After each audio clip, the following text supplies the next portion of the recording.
नमस्कार मित्रों, अनंत कथा सागर चैनल में मैं डॉक्टर आदित्य पाराशरी आपका एक बार फिर स्वागत करता हूँ। महाभारत पूर्व कथा की श्रृंखला में अगली कथा लेकर प्रस्तुत हूँ।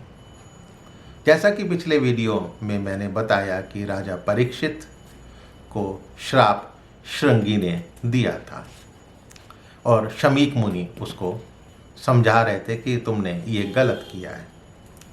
अब शमीक मुनि ने उसके बाद अपना एक शिष्य था, उसका नाम था गौरमुख, उसने राजा के पास भेजा। राजा ने गौरमुख का स्वागत किया और आने का कारण पूछा। तो गौरमुख बोला कि आपके राज्य में शमीक नाम के धर्मात्मा मुनि रहते हैं, मैं उन्हीं का शिष्य हूँ। अपने मौन व्रत धारी महात्मा के कंधे पर आपने मरा हुआ सांप रख दिया था धनुष से उठाकर। महर्षि ने तो आपको उस कृत्य के लिए क्षमा कर दिया था, लेकिन उनके पुत्र को वो सहन नहीं हुआ और उन्होंने अनजाने में ही आपको श्राप दे दिया है कि 7 रात के बाद तक्षक नाग आपकी मृत्यु का कारण बनेगा। इसलिए आप अपनी सुरक्षा की, रक्षा की स्वयं व्यवस्था करें। उसके शाप को टालना मुश्किल है और महर्षि भी उसके क्रोध को शांत नहीं कर पा रहे हैं। इसीलिए महर्षि ने मुझे ये सूचना देने के लिए आपके पास भेजा था। राजा परीक्षित मन ही मन मुनि का अपराध करने के कारण दुखी हो गए। उन्हें मृत्यु का शाप सुनकर इतना दुख नहीं हुआ जितना ये सुनकर कि मुनि का अपराध उनके द्वारा हुआ था। उन्होंने गौरमुख को विदा किया और कहा कि मुनि शमीक यहाँ पधारने की कृपा करें।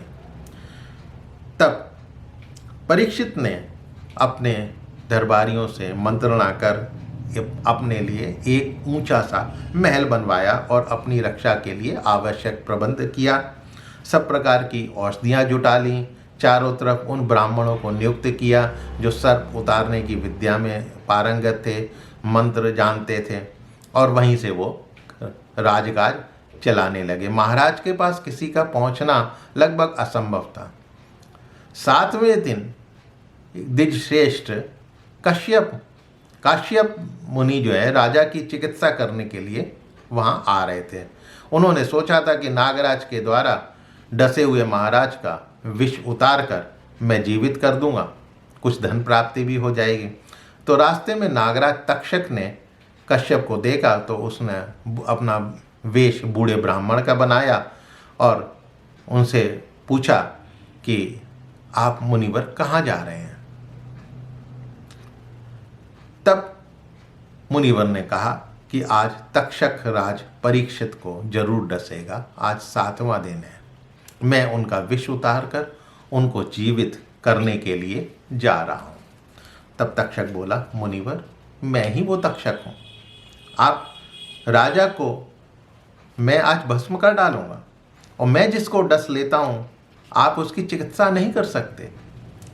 मुनिवर बोले, मेरे पास विद्या है, मैं तुम्हारे द्वारा डसे हुए शख्स को, तुम्हारे द्वारा डसे हुए आदमी को जीवित कर सकता हूँ। तब तक्षक बोला, ऐसा है कि मैं इस वट वृक्ष को भस्म कर देता हूँ, पहले तो मुझे आप इसको जीवित करके दिखाइए। उसने देखते ही देखते अपने विष की ज्वाला से उस वट वृक्ष को भस्म कर दिया। अब कहा कि अब इसे आप जीवित कीजिए। तब कश्यप मुनि ने उस वट वृक्ष की भस्म को इकट्ठा किया और अपनी मंत्र विद्या और सर्प विद्या से उसको जीवित कर दिया। उनको सर्प विद्या सिखाई थी ब्रह्मा जी ने। इसकी कथा का लिंक मैं आपको नीचे दे दूंगा। तब तक्षक बोला, ये देखकर कि जब वटवृक्ष तो जिंदा हो गया, तब तक्षक बोला, ठीक है, आपने जीवित कर दिया, आप एक तपस्वी हैं, एक मुनि हैं, आपके लिए ये चमत्कार कोई बहुत बड़ा नहीं है, लेकिन आप राजा से क्या पाना चाहते हैं? धन पाना चाहते हैं, मैं आपको दे दूंगा। लेकिन मुनिवर, राजा परीक्षित की आयु पूरी हो चुकी है, इसलिए उनका मेरे द्वारा यमलोक में जाना सुनिश्चित है।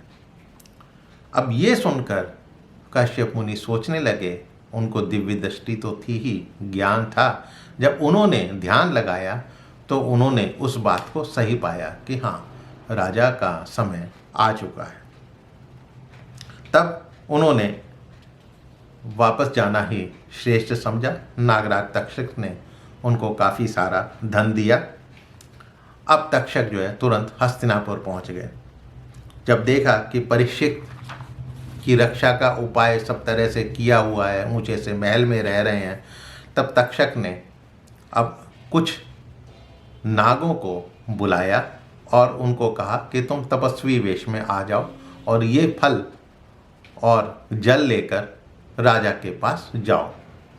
तो फल और जल लेकर, वो तपस्वी थे तो इसलिए राजा के पास जाने की अनुमति मिल गई। राजा के पास गए, उन्होंने उसको फलों को भेंट कर दिया। राजा ने भी उचित पारितोषिक देकर उन तपस्वियों को विदा कर दिया। जब वो चले गए तब उन्होंने अपने मंत्रियों से कहा, भाई फल तो देखने में, खाने में, फल देखने में बहुत अच्छे लग रहे हैं, सुंदर लग रहे हैं, स्वादिष्ट होंगे, मैं इनको खाना चाहता हूँ। तो मंत्रियों ने भी सुर में सुर मिला दिया, ठीक है राजन, आप खा लीजिए। राजा ने कुछ फल अपने मंत्रीगणों को दिए और एक फल जो है उन्होंने अपना खाना शुरू कर दिया। नागराज तक्षक उस फल में छेद करके एक कीड़े के रूप में समाये हुए थे। अब देखिए विधि का विधान।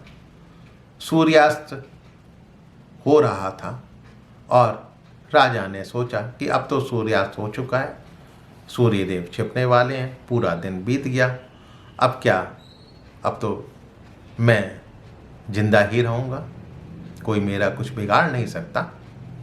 लेकिन फिर भी बोले, जब फल पे उन्होंने कीट देखा, अरे भाई जो मुनि हैं वो सत्यवादी हैं, उनका वचन मिथ्या ना हो जाए, तो ऐसा है ये कीट ही जो है मुझे तक्षक बन के डस ले। और ये कहकर वो हंसने लगे। उधर ये बात सुनकर तक्षक ने तुरंत ही अपना असली रूप में आकर बड़े वेगपूर्वक राजा परीक्षित को डस लिया और राजा परीक्षित की मृत्यु हो गई। तो मित्रों, आज की कथा यही थी। आपको पसंद आई होगी ऐसी मुझे उम्मीद है। अपने कमेंट्स आप ज़रूर दिया कीजिएगा। मेरे चैनल को सब्सक्राइब करना मत भूलिएगा। फिर मिलूँगा नए किस्से कथा कहानी के साथ। तब तक के लिए नमस्कार।